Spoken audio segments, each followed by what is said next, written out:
It's time to break up the Portland Trailblazers. Well, maybe not just yet, but they have won 6 of 7, shocking most, including me. Last night, they took down the Orlando Magic 119-90, the biggest win of the year for the Blazers. That was on Thursday night. Scoot Henderson was balling. DeAndre Ayton was actually dominating. Billups is coaching his tail off. But is any of this really good for the franchise? All that and more coming up in the Blazer Focus podcast. I am Aaron Fentress of the Oregonian, joined, as usual, by Craig Birnbach. We got into a heated discussion before we started this thing. We wasted the good stuff. We wasted some good stuff. And they were like, wait a minute, let's get this thing, behind the recording here. Okay, so let's just dive right into this. Yeah. So let me just say, as someone who's on press row all the time, right, that for a lot of time, there's a lot of people sitting like this, and sitting like this, just kind of waiting, because they get blown out a lot. I think they've had 14 losses by 20 points or more. But all of a sudden, it's turned, and we're going to talk about all the different reasons why maybe it's turned. But now you're sitting around going, wait, how are they winning this? How are they continuing to win? They've won 6 of 7 games. Craig, they are only 5.5 games out of 10th place in the final play-in spot in the West. That is mathematically attainable. But the question is, Craig, and I'm going to pose it to you right off the bat, is this a sign that this franchise has really turned things around, or is this just a nice little hot stretch and they will return to the norm sooner rather than later? Well, I don't know what they want the norm to be. That's the biggest problem, right? Like, it's not. That is. You know, what do they want to do? They've been playing guys inconsistently already with injuries, right? Someone got a knee, an elbow, in the lineup, out of the lineup. Look, this is not turning a corner, but celebrate it if you want to celebrate wins. I mean, 6 of 7 and beating Milwaukee and beating Orlando, like 2 teams that are trying to beat you. And you can't say Orlando's at full strength because they've had like 47,000 guys hurt, but they did have their 2 best players playing, and the Bucks were healthy, and they beat them, and they beat them easily, and they beat them in a game that you wanted to watch. Like, it was fun. Both those wins were fun. I mean, the last time they beat Orlando literally could not throw the ball in the ocean. Their best player was 1 for 3,222. You know what I mean? Like, so you were like, well, they didn't play great. And yes, Orlando was on a back-to-back, so there's all these reasons. But who cares? They blew them out. And every time Orlando, made a run, they had an answer. And so the problem that we have here is that you have set your franchise up where winning is debatably bad. And I'm going to be really, really I'm going to be real scientific about this. I'm going to be real analytic. When you have set your franchise up where winning is not necessarily good, it sucks. It sucks. That's it. That's the best way to describe it, because as a fan that the straighter line to greatness or to competitiveness is Cooper Flag. That. You're not stupid. You're not looking at someone in the top 4, at least, right? And maybe in this draft, only the top 2. Here's what we know. Top 3 in the best draft that we were supposed to have forever, when the Blazers got 3, it didn't do it yet. Like, he's not, changing your entire forecast for your franchise. He might be the last 2 weeks. He's been generational the last 2 weeks. He's been Steph Curry the last 2 weeks. He's been great. Anyway, but and there's hope, and we'll talk about it. But what I'm saying, like, it's not always 3. It's 1 or 2, and sometimes it's 9. When we talk about Steph Curry, was he 9 or 7? I thought he was 9. 7. He was 7. See, I knew I was wrong as soon as I said it. But you know what I'm saying? So but it just sucks. It sucks when you root for a team and you don't know if winning is good, because you fall into this trap to say, look, I'm a Giants fan. It's not winning that one game, dropping from 1 to 3. Bad. There's no good. There's absolutely no good. Now, does that mean that we can't pick with a 3rd pick, can't be the pick that changes us as a franchise and puts, of course it could, but Wemby, LeBron, these are no doubters. You know what I mean? Like, some things are no-doubters. Cooper Flagg looks like a no-doubter. And right now, your odds of getting him are a lot less than they were before you won 6 or 7. Well, no, actually, they stayed the same. They're still 7th worst record. They haven't budged. If they would have gone 1-6 like you thought, right, it'd be a lot better. I'd have to check and see how far they could have actually fallen. But anyway, to your point, yes, right. It's a weird, it's an odd situation to be in. It's true. Now, here's what I'll say. If they continue winning, and by I'm saying, let's say they go 500 the rest of the year, which I don't think it's going to happen, but let's say they did, and they flirted with the plan.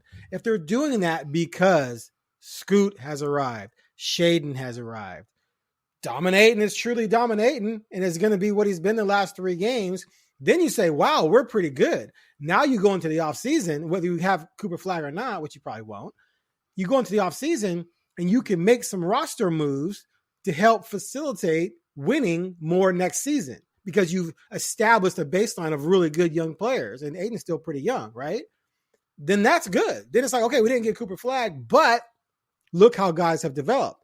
The problem is if this is just fool's gold and they're going to fall back and you've only hurt your chances of getting a higher pick, then that's going to kill you in the end. But remember, we're talking about a lottery. The best odds you can get are 14%, right? And so it's not like you're guaranteed to get Flagg if you stink. No, you have an 86% chance of not getting him anyway. So it's a really hard, delicate thing to balance. And at the end of the day, I still value if you're winning with young players rising, then you kind of got to just accept it and just hope that you can still get a good player in the draft, even though he may not be Cooper Flagg. And you're right. That's a huge difference between the NBA and the NFL. So I appreciate you bringing that out because obviously it's a guaranteed spot. Well, you want a quarterback. You want a quarterback. Yeah, sure. I mean, I think you can probably get a quarterback. I'd like to block somebody. Anyway, that's another story. I'd like to block somebody. I mean, I'm just saying, if we're going to switch sports, Saquon Barkley seems pretty good when people block for him. I can't believe the Bears didn't get him. But anyway, let me point this out real quick, okay? Because I think this is important. Because I just said you were right, and now he's all excited. Oh, I'm on a roll. So they got trounced by Miami, Brooklyn, the Clippers, and Houston 4 games in a row. Yeah. Okay. Then you come to this streak. Chicago, very beatable. You beat him at home. Great. The Miami win, no Tyler Hero, who lit you up, and Jimmy Butler doesn't want to be there and doesn't care. That didn't count. Play that game. He put up some decent stats, but he didn't want to be there. No. We all know that. You play Orlando, where you have Boncaro and Wagner on minutes restrictions. They had about 4 or 5 other key guys out. Boncaro has a horrible night, 1 for 14. You dominate them. No Suggs. Yeah, no Suggs. Then you play Charlotte. Charlotte sits. Some injured, some could have played because a lot of them returned the next game. But they sat 5 of their top 6 scorers. Because they want to lose. Right. And you almost lost that game, but you won by 5 against what basically was a G League team. A little bit better than G League team. Oklahoma City wins, but only by 10, so that's quality. You mentioned the Bucks game. That's a legitimate Eastern Conference team that you beat 13 points. But again, also you're pumped up for that game maybe because of Dame and TNT, et cetera, et cetera. And then you beat an Orlando team that shot 19% from 3-point range, which is not usual. And you shot unusually well from 3-point range. So my point is that there's a lot of things you can point to in that 6-7 game stretch where you say, but the difference is there were plenty of those earlier in the season too that they still lost in those situations against teams like that, right? So they've clearly gotten better in terms of beating teams that maybe they should beat given their situation, the other team's situation. But the real test is going to come up next, clearly. You got Phoenix twice, Indiana, Sacramento. Now Sacramento trades De'Aaron Fox. That changes things unless they get a star back. Then you go to Minnesota, Denver, and Denver. So that stretch could totally be a 2-5 stretch and bring things back to where you want to be. You go to the break, you come back, you got Lakers, you got Brooklyn again, you got Cleveland, Philly, Boston, Tufts, Oklahoma City, etc. So we could see them fall right back. And so for me, I feel like this is still some fool's gold and it's going to correct itself, but we'll see because they're playing really well regardless. Yeah. Look, this team didn't turn a corner and they're not going to go zip into the playoffs. I mean, like that.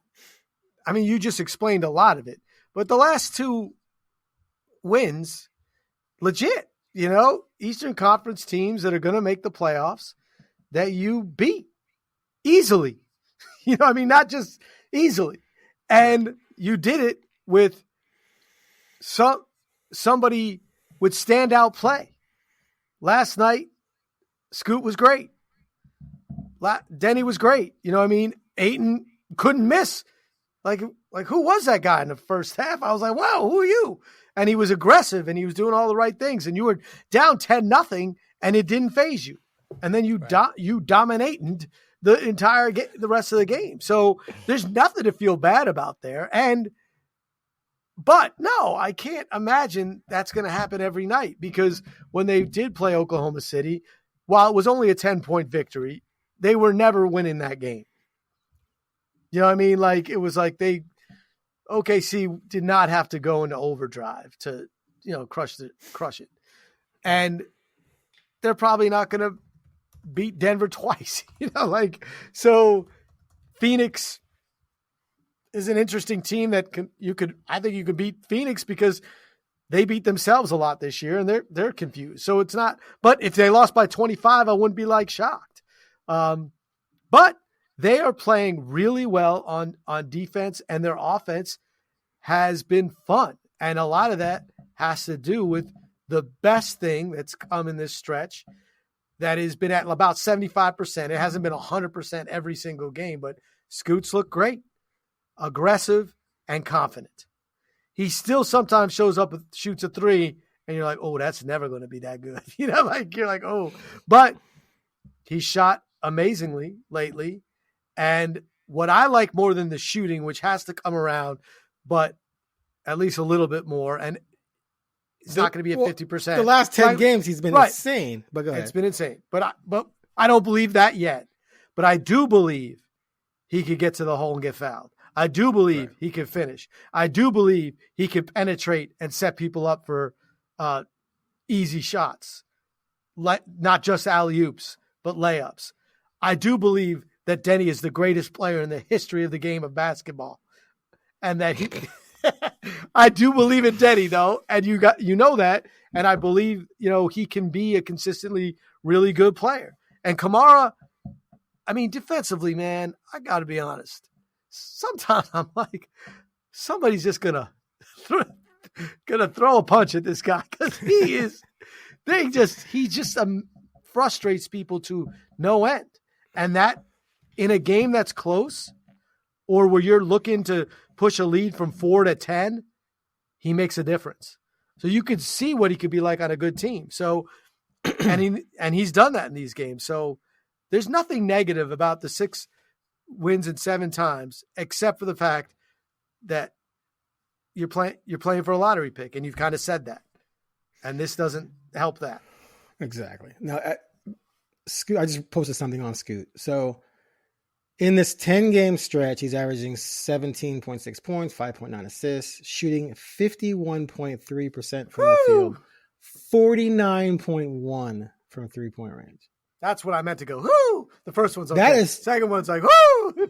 He went, now, before that stretch started, he was shooting 39.29.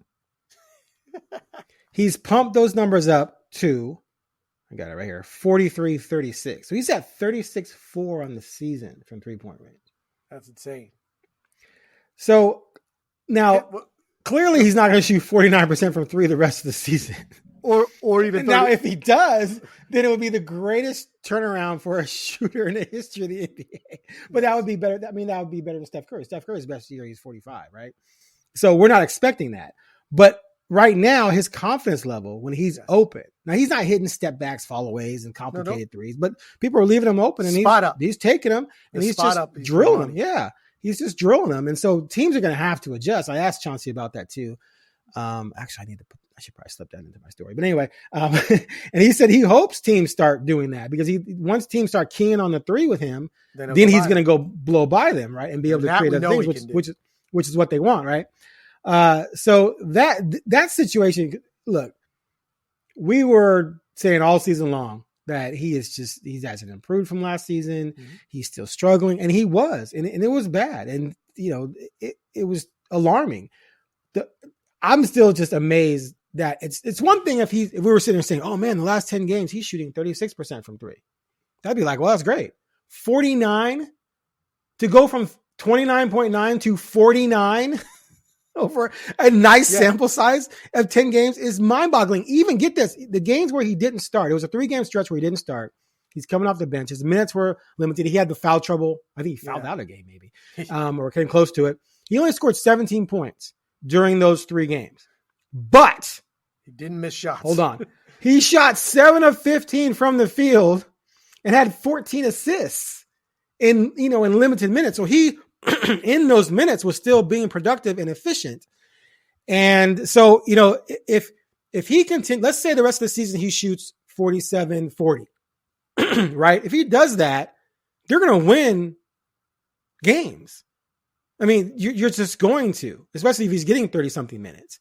And so he effectively, right now with his play, and then we can talk about Aiden too, is on his own with Denny, are completely ruining the idea of getting a high draft pick because they're both playing at such a high level. So I just have to give it up to Scoot because he's kept his head down. He's just been grinding and playing through all of the troubles he had and never gave up on himself, never got too down on himself. And now all of his hard work and determination, it's just paying off right in front of us. Yeah, and we hope it continues. I mean, I think it would be more believable if he was shooting 43%. You know what I mean? Like, you'd be like, okay, as far as it being a sustainable thing. Well, we know 49 is not sustainable. But of course. But if he falls to 40, that's like, oh my God. Yes, of course. Right?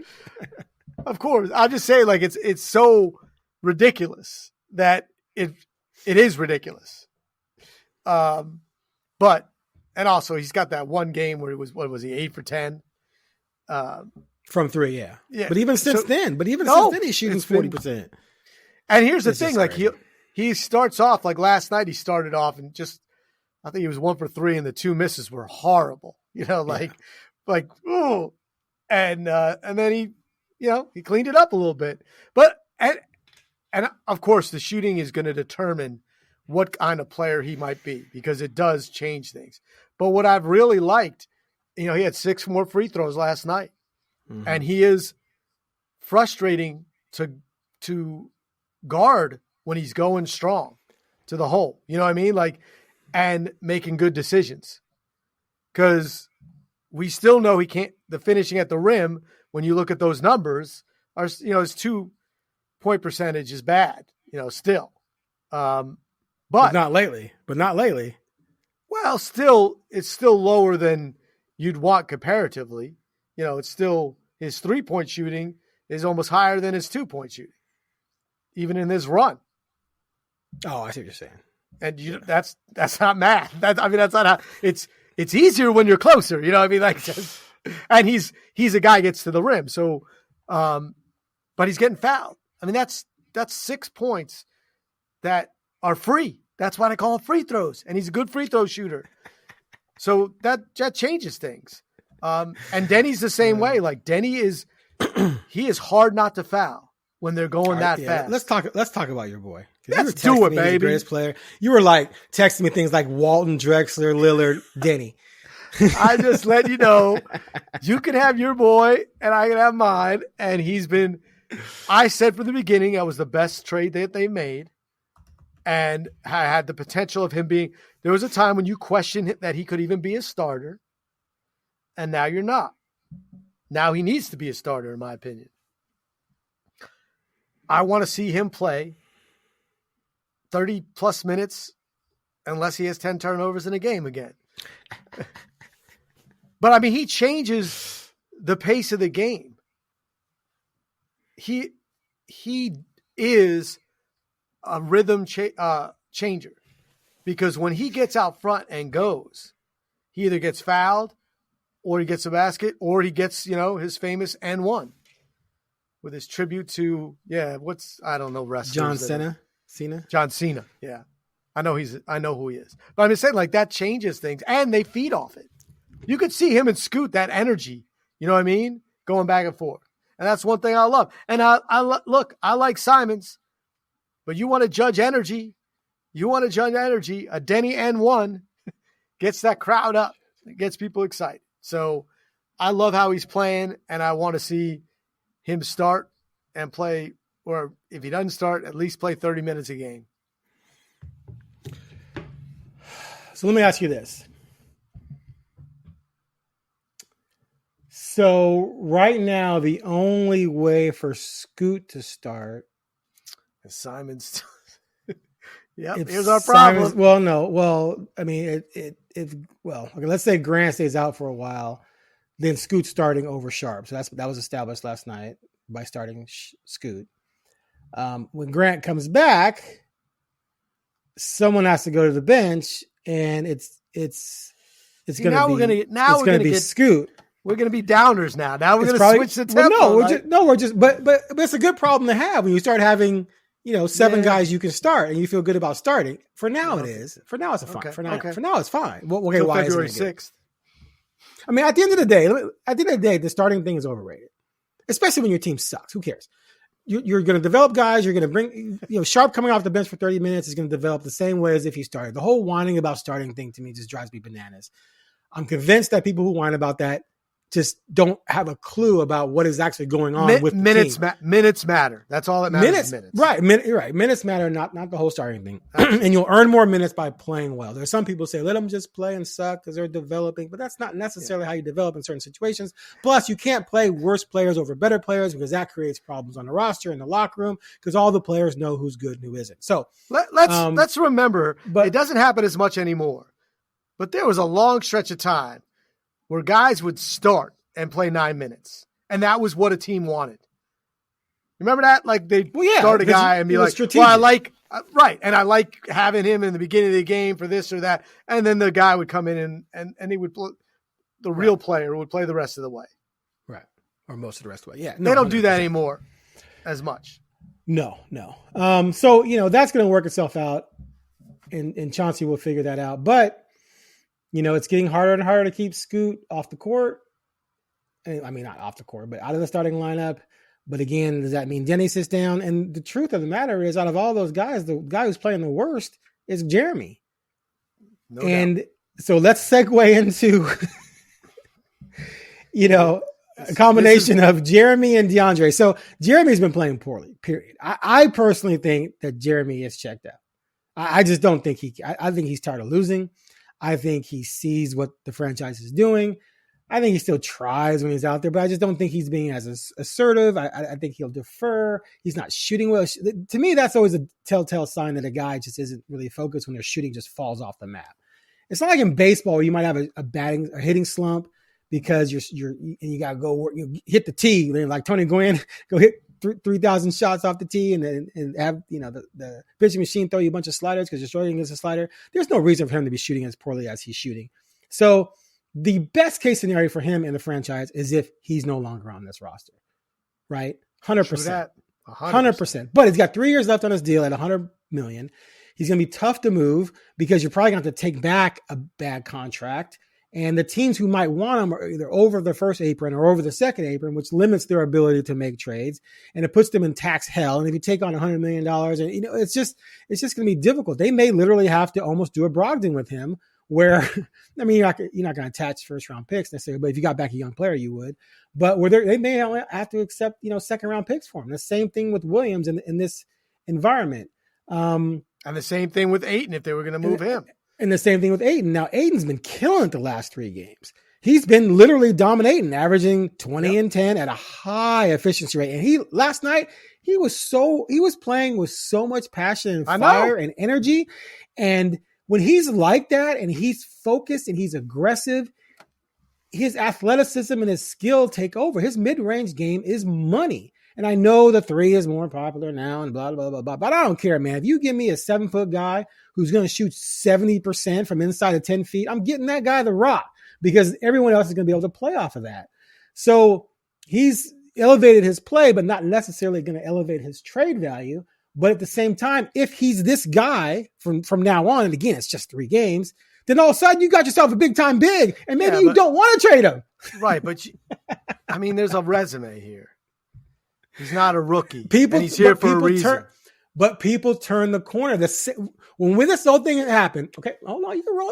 Hey, you're making eyes. Listen, you're making the same faces and you're rolling the same eyes that everyone did regarding Lowry marketing, which is why Lowry isn't here. The Blazers could have gotten marketing instead of Larry Nance, but they didn't want marketing. O'Shea didn't want marketing because his reputation was soft on D, streaky shooter from three. He goes to Utah, his third team, and boom, he's an all-star.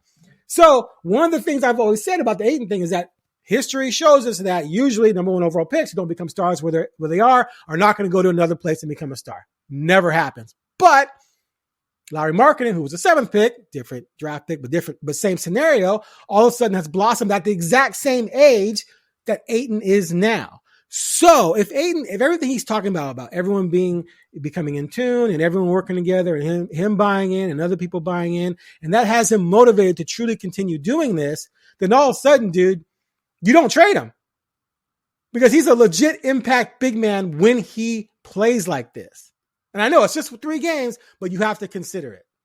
The amount of you're stock, like, nah, man, he got to go. I mean, I'm not. I'm just saying the amount of stock that you've put in to one guy in marketing, like that's your one. That's your one. Like you can give me another one. Like I'm playing odds here. Like the odds are Jermaine O'Neal. They traded him, and what happened? Whoa, Jermaine O'Neal. He was younger. They had Zach Randolph in front of him, so he couldn't play. Ayton was playing on a no. That was before. Team. That was before Zach. Jermaine was traded to try and to get Dale Davis to try and. That's right. That's right. That's right. But I'm just saying, like, no, it's an unfair example because Jermaine was like still a teenager. I know. Yeah, and Kevin Durant and Booker didn't say that Jermaine O'Neal doesn't play hard. Like, you know. But again, you're right. You're right. My hair could grow back tomorrow. I mean, things can happen. Like. And I'm just trying to give hope because I said this from the very beginning. It's all on him. If DeAndre Ayton can come here and blossom and blow up, that changes everything because then you basically got a legitimate impact, young, athletic big man for next to nothing because you didn't want Nurkic anyway. Yep. If he comes here and fails, and by the way, move him. If you want him, you could probably get him. You could probably get him. Right, yeah. If he comes here and fails, then that's a lost opportunity, but you still have to replace that. And I don't think Klingon is necessarily going to be the guy to replace what DeAndre Ayton can truly give you when he's focused and that energetic. That's all I'm saying. It's a huge bonus if that guy is going to play well. The frustrating part is that there's no reason he shouldn't. I mean, that's the part that's hard. You watch him play like last night, and you're like, how come this isn't every night? He looks great. He's physically dominant compared to the others guarding him. And then you're like, how does a guy like that have a game where he scores 2 points or you forget he exists? So last 3 games, 22 and 12, shooting 67%. And on defense, 12 he's been playing this thing called defense and getting pumped. I know. Imagine when he's excited. Now I do think when Scoot's playing and they're together, they have a chemistry and they feed off that. Here's my thing, and this is where we started our little fight before we started this. My belief right now, like my thoughts after last night were 5 players matter on this team. Okay, let's hear them. And they are Scoot, Sharp, Denny, Kamara, Tamani, and Klingon. No. Whoever's at center for right now. Like what I care about the rest of the way, which right now is Ayton. Because he's by far, you play the best center, not close. Robert Williams doesn't have a future on this team. Jeremy Grant doesn't have a future on this team. And Simons does not have a future on this team if Scoot Henderson's your point guard. You can't have both. They play the same position. They're not going to play together. So to me, so it stinks because I don't know what you do with the rest of them. I don't know if you can trade Grant for anything. I know Robert Williams, I don't know what you could get for him. Simons is having a year where you're not trading him or putting him at a high point. It's not like there's tons of buzz about people wanting Simons anymore. And he's still young enough that, sure, he could be your point guard of the future, except for the problem is you drafted the point guard of the future while he was on your roster. So that's where the rub is. But all I want to see right now is those 5 play. But I get that Simon's going to play. But we just went back and forth because you were defending your guy, which you should. And I'm not. This isn't me putting down on Simons. It's just when you look at it in general, when Simons plays well, Scoot doesn't play well. If they're both trying to play at the same time. When Scoot plays well, Simons doesn't play well. And I don't think this is. You don't have to be a top-level NBA scout or coach to understand why. They play the same position. So when one's out there, the other one can't be in the comfortable zone, in their comfort zone. See, and my problem with that, though, is I don't understand why Ant can't shift to just being two-guard again like he did when he played with Dame. Like, he should just change his complete mentality and be like, I'm Iverson. I'm going to play like Iverson. I'm going to play the two-guard, which means we're going to run actions where I'm going to get the ball and then I'm supposed to go score. Not, Scoot brings the ball up the court, we get into our offense, I get the ball, and now I'm playing like a secondary point guard. No, once you get the ball, be aggressive and go out there and score. And that's my problem with him. Like, there's been a lot of games where he starts off slowly because when he's playing point guard, when he starts, right? He starts off slowly, he's trying to keep everyone involved, and then boom, he explodes. Because he's been scoring a lot of points lately. But when he plays with Scoot will take some of those point guard duties, and then Ant will get the ball, and then he'll still operate with that same mentality. Now, last night, they didn't need him to go off in the second half, so he didn't because they were up by a lot. But against Milwaukee, he did, clearly. So that's my problem with him because he should just revert right back to two-guard. He's so I'm crazy a two-guard now. Like that. I'm a two-guard now. That's what he should be doing. And he's not. So, it drives me nuts. I just want to point out sometimes that you say the craziest things in the world. You're like, let me just say that what you said. Why don't you just be the best scoring small guard in the history of the world? Why don't you just do that? Like, one. I mean, Iverson's the best. Wait. Iverson's one of the most inefficient scorers in the history of the planet. The year he led, was 1 year he led the league in scoring, shooting 39%. So Anthony is a way better shooter, way better, more efficient scorer than Iverson ever was. But my point was not necessarily be what Iverson was. My point was the mentality, Craig. I get it. Okay, so that's the mentality I'm saying he should have, where I'm a two-guard, which means I'm going to shoot. I'm not going to get the ball from Scoot or someone else and go, now I'm a distributor. No, be aggressive. Once you get the ball, size up your guy and blow by him. Make a play. And if nothing's there, then kick it out instead of being passive. And he's talked about that. He says sometimes he's confused about what his role is when he's playing with Scoot because he's still trying to be a point guard, but he's a two-guard. No, don't be confused. You're the two-guard. When you get the rock, act like a two-guard and try and score. It's so easy, man. It is easy. I want you to go up to him. I want to be there, brother. Just be Iverson, man. Just be Iverson. Next time I'm in the locker room, I'm going to say, dude, explain to me why you can't just shift to the mentality of when I get the rock, I'm trying to score because I'm the best pure scorer on this team. And I'm not going to defer. I'm not going to do – no, I'm going to play like Iverson used to play. And that would be a short-term solution. Right. But long-term, defensively, it's going to be a liability to have two small guards. I'll never buy this franchise if they have two small guards. We saw it with That's what I was just going to say. There's only here, one team in the history of the NBA, that has won a championship, the two small guards, and now with the Detroit Pistons. Anyway. So even if he does that, long-term, it doesn't matter. And that's my whole thing. That's why those 5 matter. I mean, I do. But it matters in terms of your trade value. Sure, but you got 4 days, so you're kind of screwed. Yeah, we're talking more for now. Right. Yeah. I hear you, but that's what I'm saying. So then we're in did I said Shaedon Sharpe, right? As the one of my 5. I did, right? I hope so. I don't think you did. Well, I meant to say that because I don't know if I got to 5. No, you did. You said Scoot, Sharpe, Tamani, Denny, and the center of choice. Right, which right now is 8. Right. Look, and Klingon, who knows? But come on. I mean, anyone who looks at him and thinks he could play 30 minutes a night right now is just, to me, a crazy person. Yeah, I mean, the guy's 100%. Played like 8 minutes, had 4 fouls, and was breathing like he ran a marathon last night. And I love his aggressiveness. I don't care that he's fouling that many times in his minutes because he's playing his role.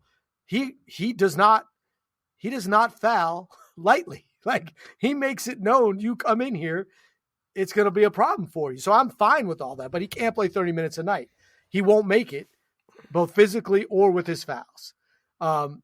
So you got to play. And Ayton, as you said, if Ayton's on the team, and I don't think you could trade Ayton right now. I just don't see anyone giving you enough for you to pull that trigger when you don't have another center to play. Would you take a high contract that's short just to get him off the roster? I would do that for Grant. Like I got to move. I'm more concerned with getting rid of the guy close to 30 who doesn't have a starting spot on my team than getting off the guy who's 25 and is my starting center. And I don't have the young guy ready to step in. So I wouldn't be concentrating on that. And that doesn't help me long-term right now. 26 and a half. Okay. You know what I'm saying though? Like, yeah. I mean, would I do that just to get him off my roster? No. Not right now. I wouldn't, because if I want to do that in the summer, maybe, but why do that now? I'd be concentrating everything I could to try to move off you also got to move off Williams and try to get something, even if it's 2 second rounders, because what's the point? You're not playing him anyway. He's not hurt. You just don't want him to play because he doesn't fit. Even now he doesn't fit. He certainly doesn't fit. But has he not played recently because they're going to trade him? You hope so. But even if so, you just beat Milwaukee and you just beat Orlando at home with him not playing because you don't have a place for him. And that's without Grant. You know what I'm saying? They had a place for him. They could have, but you don't need him. It doesn't help you. Long term, he's not part of your future. So get what you can get. You're not going to get more in the summer for Williams. Oh no, I agree with trading him. I'm saying that the fact that they didn't play him at all these last 2 games is weird. Everything about him being on the Blazers this year has been weird. Like sometimes he plays, sometimes he doesn't. You're like, what's the point? Like are you just doing it every once in a while? Like, hey, NBA, he's still here. He's still alive because he plays well because he does what he does. To me, he's the most movable piece because he's the most obvious piece and won't cost a lot. And and which stinks because you were hoping he would cost something for people that would significantly push you forward. But those dreams are dead, whether it's because of the second apron or because of his injury. The Grant signing right now, it's just awful. It's a rock. It's holding you back. The Ayton thing, you just said it. It's still, for it to pay off in a big way, you're still dreaming the dream, the marketing dream, but there's at least a potential of that, right? At least that exists. Grant's not going to show up tomorrow and suddenly be marketing. He's not going to be as good as him. And you got younger guys that are playing better than him and will be here if you're good. If you can turn this thing around at a pace in 2 years when you're competitive again. Grant's not, and nobody's thinking right now, oh, you know what we need for a lot of money? Grant, that's the missing piece. You hope that there's still enough people that believe that, he could there's a switch here and there's a reason why it's off. And you explain some of it. I'm not that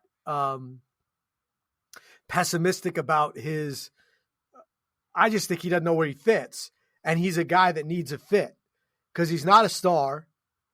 He's a piece on a good team or on a really bad team where he's the focus. He's shooting 30. Oh, it's awful. 8% on 2-point attempts. Oh, it's awful. It's awful. And not only that, every once in a while there's a glimmer, when he's the focal point of the offense for, one or two times it's been a whole game, but often it's been a quarter. You're like, oh, he got 13 in the quarter. And then, but what's the point? Why are you building anything around him? I get it. Why are you running anything for him? First of all, his best case scenario is they don't run it for him. And he's the guy that is the third scorer. You know what I mean? And he's filling in and hitting threes because we know he can hit threes, but we also know he can't rebound and he's not and his defense isn't what it once was, especially on a team where he doesn't fit. Right. I just would rather have the other guys. I'd rather have Tumani and Denny playing. I mean, and if I don't see an argument to tell me I'm wrong. So those are the 5 that I care about. And it stinks because I don't know what you do with Simons. I don't know what you do with Williams. I don't know what you do with Grant. Because I don't know if you can trade them. And I think the Simons thing, maybe you can move them off in the summer, right, for something. So it's not like immediate. It just kind of stinks because you don't know what to, if you're Chauncey, you kind of know. Right. He knows better than we do. You can't play them both at the same time and be productive because Scoot can't change. He can't be a 2. Agreed. All right. One other situation here that's problematic for the Blazers is the coaching situation. Now, Chauncey Billups won his 100th game last night. Yeah. And they celebrated in the locker room, and someone brought it up at the post-game press conference. And weird. I haven't even posted anything about it because it's like he's got 100 wins and it's his 4th season. But none of that's really his fault. It's the 100 more wins that we have. But none of that's really his fault. But it's just a weird situation. And, you know, he comes into this season last guaranteed year of his contract. They do have a club option. It's a weird situation where, you know, you talk to Cronin in the beginning of the season. It's like, well, what's he supposed to do if the franchise knows you're probably not going to win? How does he prove himself? Well, you know, establish that we have a direction, establish that, you know, we're just playing better basketball, more cohesion. It was so difficult to measure that last season because of all the injuries, et cetera, et cetera. Well, dude, here we are, and there's no way anyone can say that they aren't overachieving. Yep. I mean, they're on pace for 31 wins. 32 now, I think. And the over-under in Vegas was 22. So he's exceeding that by 10. And again, they came into the season thinking that no matter what they did, based on the West, based on their shortcomings, they were going to be in the Cooper flag running, which means at least being bottom 4, probably. Now they're 7th, but they're a strong 7 because they're only 5.5 out of the play-in right now. And they're trailing Phoenix by 6, and they got Phoenix twice this weekend. Phoenix is in 9th, I think. So how on earth, if you're the Blazers, because there's a double whammy here. One, there's no incentive for Chauncey to lose. The incentive is for him to win as many games as possible to show the world he can coach. Yep. So you can't go to Chauncey and say, yo, man, we need you to start manipulating the lineup a little bit, and we're going to start shutting guys down. And he's like, no, I have no feature here. So I guess, I don't even know what my question is, but right now, to me, there's got to be pressure on Cronin. Let's say they finished with 28 wins, right? And they're the 10th best odds to win the lottery, blah, blah, blah. They've overachieved. And we're not going to bring back Chauncey Billups. Okay. So last year you went on and on about how important and great Chauncey has been to the franchise. He goes out and overachieves with a roster that you knew going in wasn't going to win a lot of games. You did nothing in the offseason to fine tune some things, go get some veteran shooters because you're one of the worst shooting teams in the league, right? And then he goes out there and overachieves, and then you say, yeah, we're going to go in another direction. How do you justify that if you're him? Well, I don't think you have to worry about justifying that. I think you better justify your own position. And I don't mean that. Well, there's that too. I don't mean that sarcastically. Too. No, I just mean that's the truth of it. But his situation strengthened too, though, if they're overachieving, because apparently what Jody and Bert wanted to see was progress, and they've shown immense progress. Tamani, Denny, Scoop playing better now. Sharp's even growing lately. Like there's growth all over the place. So there's nothing that's happening that hasn't supported the idea that everything is going up. So what I would say is I would disagree on the Cronin thing and the front office, because I'd say we just described a roster where you're stuck with these players that make the most amount of money, and you're begging to get rid of them. And that's a problem. That's a Cronin problem, not a Chauncey problem. True, but it's not something that he can necessarily control. You have to have a trade partner. Right, but you shouldn't have signed Grant. Yeah, you should have made a better. But Bert and those guys, but it wasn't just Joe. Like they were all on. Okay, they didn't sign Jeremy Grant to a 5-year deal without the but he's blessing of. Okay, again, it's just like some of the Paul Allen O'Shea stuff. There were things Paul Allen wanted O'Shea to do that O'Shea did, and people bashed O'Shea for it. The owner has the most power, so they didn't sign Grant without the blessing of, et cetera, et cetera. So they can't come back now and blame Cronin for signing Grant. You're keeping an asset. You might have wanted to make that trade with Miami. Hero's pretty good. Okay, we can make that argument. But again, who was in the room when they didn't trade him to Miami? You might not want to trade. Who was in the room? Who was in the room? I don't know. They didn't trade. Okay. But Bert was. So I don't think Cronin would be held accountable for that necessarily by himself. All right, well, I'll keep going. You might not have wanted to trade Dane for what you got. You might not have wanted to draft. I guarantee you 100% Bert was on board with all that. I'm just saying, like, so at what point in time, then there's no blame for Joe at all because it's all someone else. Well, that's my point. If they're trending upwards, then I think Joe would be fine, and I think then in turn Chauncey should be fine. So here's the thing with Chauncey. I think Chauncey. I don't think they might have to worry about it. I think Chauncey might make his own decision. I think if they came to, I think if they came to him with an extension, sure, I think he would sign it because it's guaranteed. But I don't think he's going to cry if they don't. That's what I'm saying. And if they wait to where there's other offers, they might not. It might not matter. Like they still have the option though. They still have control. Then they have to release him completely, right? No, his contract's up after this year, right? They have a club option. Wow, that's crazy. I will tell you right now, at some point in time, your agent has to do his job. And you cannot keep him at debt. You can't be a lame duck 2 years in a row on a team that's lottery bound for that many years. I mean, that's crazy.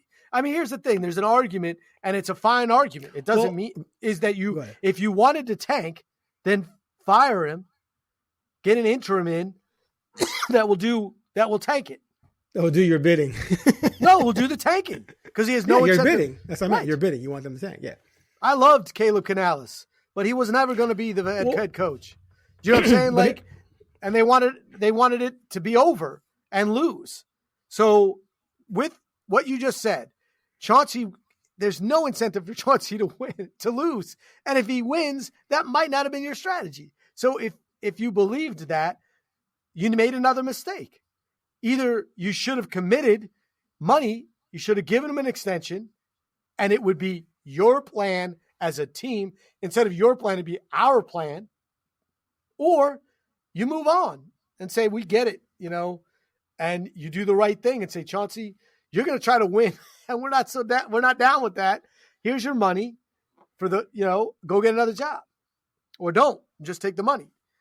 That's the thing. Like, it seems a weird place to be with. This is a weird thing because this doesn't happen very often where it's not in the common interest. The front office and the head coach might not have the same goal for the same season. That's what you described. Well, I think are they really evaluating how many wins he gets to keep him or not? Because that's insane. No. That's insane. But that's the thing. It wasn't about wins because they expected and kind of hoped that look, it was pretty clear coming into the season. They would rather have a shot at Cooper Flagg or Ace Bailey or Harper than be in the play-in. Right. And there's no way they were going to be top 6. Right. So play-in would be the best, which is 7 through 10. Right. Yep. So, but right. And they're still not, I mean, I don't think they're going to make up 5.5 games, but who knows? Right. And, hey, right now, 6 or 7, who knows? At least it's something worth checking in on. They're only 5.5 games back of Sacramento, which could be trading De'Aaron Fox. True. Right. True. So anyway, so why not this? And Bill Oram and I talked about this at the game, and Bill covered the NBA longer than I have. He covered the Lakers, which they fire coaches like it's a hobby. You win a championship, you got 1 year left on your deal. But if this team's overachieving, and everyone's blossoming and growing and evolving, and it looks like, wow, we have something here. Why not pick up his option, go into the offseason, make some tweaks so that you actually have a couple more veterans, a couple more shooters, a couple more guys that can help galvanize everything, and then say, okay, get us to the playoffs. Get us to the postseason. Scoot's gone up. Shaden's gone up. Dominating is back. We're going to keep Robert, Denny, Tumani. Now we're going to add a couple other vets off the bench. We're going to go into this season, man. We should be in the play-in. You get us to the play-in, we're going to sign you to a new contract. If you don't, we're going to move on. Yeah, no? So then let me ask you this. So that why would you do that? Then why'd you trade Lillard? You could have been in the playoffs the whole time. So you want me to get you back to mediocrity with no real, No. But it's still, everything's still on the rise because you're still going to get a good draft pick, right? You're still going to have Scoot's going to be 22. Maybe Scoot and Sharp are those stars. Maybe Scoot's going to be a star. Maybe you're going to draft a star at 7. Or maybe you're going to orchestrate a trade with those Bucks first round pick in the future and swaps and bring in an alpha. Maybe, I don't know. My point is that I just don't see why. I just don't see how you logically go from your coach having to suffer through the tanking that you orchestrated as the GM and as upper management, and then fire him when you're overachieving, as opposed to maintaining continuity by keeping him, since he's the guy the players are responding to. Period. They are. And they all seem to like playing for him. So why would you bust that up for some mystery coach who you assume is going to come in and do better? Who is this person? So I would just say, again, that's a one-sided thing. If I'm Chauncey, I'm telling my agent, tell them I do not want to come back for one more year. Like, show me some respect. And I agree. They should just sign him to a be a lame duck at the very 2 least. years in a row. But if they actually, that doesn't happen. I'm not saying it's fair. I'm saying, but if they at least give him, if they did that, at least give him the arsenal to actually go out and win. I've never said that I think Chauncey is some world beating coach, but dude, you have no idea. It's about the freaking roster. Of course. Like someone the other day tried to give me an example of someone who he struggled and he figured it out. I'm like, who did he struggle with? Who was on the roster? They sucked. Then Jason Kidd. Then Jason Kidd goes to Dallas. He's got Luka freaking Doncic. And then they go out and get Kyrie Irving. Oh no. And then he starts winning. What a shocker. The Boston Celtics get rid of Udoka and some guy I never heard of wins a championship. Is that guy some savant coach now? No. Arguably the greatest coach of all time, Popovich, missed the playoffs 5 straight years. He's one of the greatest coaches ever. How did he miss the playoffs 5 straight years, Craig? Because he didn't have Duncan, he didn't have a healthy Kawhi, he didn't have Parker, he didn't have it's not rocket science. So no, seriously, you telling me you take Billups and you put him on any of the top 10 teams in the league and they're going to all of a sudden suck? No, they're going to be good and they're going to play for him. I mean, there's no period. I'm not. You're right. I mean, I know you're not arguing. So basketball is 5 players. They have 5 players. 5 players at once. It's not football. It's not football. People were mocking. And look, Chauncey players matter. Players matter in football too.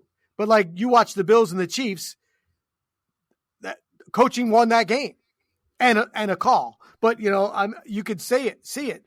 It's too many players and front office with players. But you get LeBron. There's too many different pockets on There's too many different pockets on the football team where you can control something. Basketball is different. LeBron at 17 changed the Cavs. Right. And then they never lost again when he was on the team. He was 18, but anyway. But I'm just saying, like, he got there and he changed the whole thing straight out of high school because he's that good. Right. Michael Jordan was so good. Now, admittedly, first year, they didn't make the playoffs, right? And then, I mean, you're right. There's 5 players on the team. Right. So that's my point. So people were mocking Chauncey last night. Oh, it took him 4 years. It took him 4 years. Blah, blah. I'm like, 4 years of literally tanking. Trying to lose. Trying to lose. Oh, well, what was their record before they would tank in a couple of those years? He was over 500 both seasons until they started shutting things down. Period. Fact. We don't know. We know that. Here's what we know. We know that he's at least a good coach. I think that's been proven. Is he great? I'm not going to go there. He's definitely not bad, but you cannot go back and look at the rosters he's had to deal with and blame losing on him. It's nonsensical, idiotic nonsense. And the games they've won this season with this roster, to me, show that. But give that dude some guys who play like he did. They're a playoff team. But give him a bunch of little kids. Well, yeah, they're going to struggle. Yeah, I mean, you just talked about the Lakers. I mean, all the way back in the day when Riley took over a team, they fired their coach because Magic didn't like him. They won a title in his first year. Well, they'd already won a title with Westhead. They'd already won a title with Westhead. It doesn't matter. It's like Riley took over a dynasty in the making. Twice. Right. He did it with the Heat too. Well, he didn't take over. But no, the Heat he built. Right, but Van Gundy was the coach. And he fired him and they won the title. At least I give him credit for actually building that team. But I'm just saying, like, this is what happens, right? Like, you're not, it doesn't, you and I could coach. I mean, I admit, I would let LeBron do it, but if LeBron were on my team when he was 28, I would have gone to the playoffs. 100%. Just by showing up. There. Just by walking around. Right. Just by walking around and going, who are we starting tonight, LeBron? Like, come on, guys, play some D. Motion. Exactly. 100%. 100%. So anyway, that's my thing. I fully believe. Look, but my thing is that everyone wants to put on the Blazers. To me, this is a Chauncey thing too. Like, to me, it's a Chauncey thing. At some point in time, because at some point in time he goes, no, I don't want to come back for 1 year. Like, what you're saying makes total sense. But then why didn't they make, like, if they wanted to tank again and they didn't, there's two things here, right? It seems simple to me. If you want to tank and you think Chauncey's a good enough coach for your future, you extend him. If you wanted to tank and you don't think Chauncey's a good enough coach for your future, you let him walk. Right. Like, this isn't, to me, it's so hard. Like, so bringing him back for 1 more year seems like an idiotic move. I think they didn't want to eat the $5 million. That might be true. And then if I'm Chauncey, I don't want to coach for you. Because, you don't feel committed because you're worried about $5 million. Like, we need to spend a lot more than that. And so to me, it's not that complicated. To me, like, if you don't do one of those two things, first of all, who wants to coach for you then? You're not going to be like, oh, that's the perfect spot. Look what they did to Chauncey. That's awesome, right? I mean, Chauncey is well respected. He said all the right things. He's done all the right things. He could have talked his way out of this job. And I don't know what happened necessarily with the Phoenix thing, but there was something. There was something being talked about behind the scenes with his agent to try to get some, juice flowing in one direction or another. He didn't push himself out, but we know if coaches don't want to coach, it's just like players. If you don't want to be there badly enough, you can get out. It doesn't mean you're going to land in a perfect spot, but we've seen it before, trading for coaches or finally just, getting out or, making a deal where I'll take 2.5 and I'll leave, rather than the 5. And maybe that's what was going on. That was my thought. He's trying to figure out how to get something or get a new job right now. And if they really cared about that $5 million so much, there's a chance him and his party were like, well, if we can get him out of it, I'll leave. I got this gig. I don't want that $5 million. Well, yeah, if he had another opportunity, that would have offset it. So it wouldn't have mattered. Well, but they'd have to let him out. But they'd have to let him off first. Yeah, which they might not have done. So I'm just saying, like, to me, there's the whole Chauncey angle I've talked about on this podcast many times. That fascinates me. It's crazy because we don't know. He's been so good at not like saying anything. The Simons and Chauncey inside the brain thinking, I'm fascinated by it. I'd love to get honest answers from them, but they're too smart and have been coached the right way to not let that slip. Because the moment Chauncey says, you know what, I think that I would like them to make a decision on my future.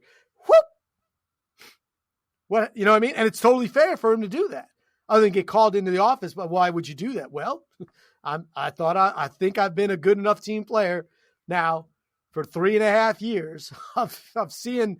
I took the job to coach Damian Lillard. That's not what I got. I would not have taken this job because I had others. And then I said, okay. And you wanted to trade Dame, tank. I ate that. But now either pay me or let me go. And I'd be like, he's not a former assistant we've never heard of. He's an NBA Hall of Famer with a ring that he won as the MVP. You know what I mean? Like, he's not some guy that he made he's got money too. You know what I mean? Like he's not old. He could literally go be on NBC's number 2 guy tomorrow for broadcasting. because he was doing that for a while. You know, I mean, his options are endless. And all he's done by coaching is made himself more of a broadcasting, entity, as we well know. So, all right, my battery's running low. Not me personally. Yeah, we covered a lot, and we're probably going to talk about a lot of these topics again. Yeah. All right, trade deadlines next week. I don't know what's going to happen, man. It doesn't look very promising. I'm kind of hoping the Blazers maybe jump in as a third or fourth team in a bigger deal and trying to facilitate that. Hey, we'll throw this person in if you give us, some kind of asset or whatever. But we'll see. Anyway, all right. That was fun. Hey, we had something to talk about the last two podcasts. Things have changed around here. Yeah, all right, that's it for the Blazer Focus podcast. Click that subscribe button. We'll be back next week before the trade deadline. Let's do something before or after. We'll figure it out. Thanks for listening.